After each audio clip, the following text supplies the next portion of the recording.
Hello everyone, today I'm going to show you how can you add shipping rates on your Shopify store.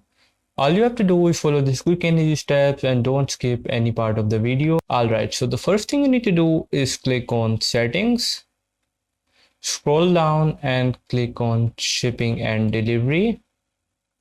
And as you can see, I already have rates for domestic and international.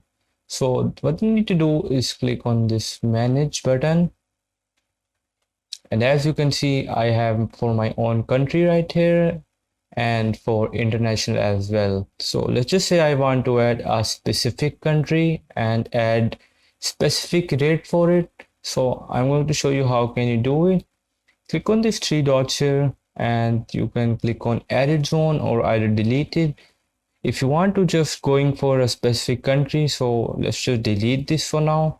And now you have to click on create zone and add the country that you want to. Almost all countries are available and even their regions and provinces are available. So just for the purpose of this tutorial, let's just add Sweden for example and click on done.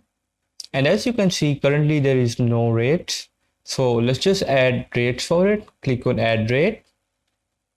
And now as you can see, I have two options: use carrier or app to calculate rates, which is the safest option if you have no knowledge of it. But for me, as you can see, there are no carriers or apps available. So let's just say I'll set up my own rates. Let's click on standard. And you can even add conditions here based on order price or weight.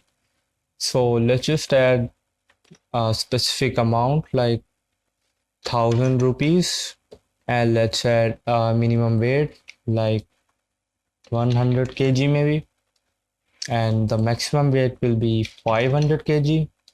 You can do all this based on what you want to do, and the next thing you need to do is click on done. After doing that, all you have to do is click on the save button and that will do it. So if you find this video helpful, subscribe our channel, hit the bell icon, and I'll see you next time.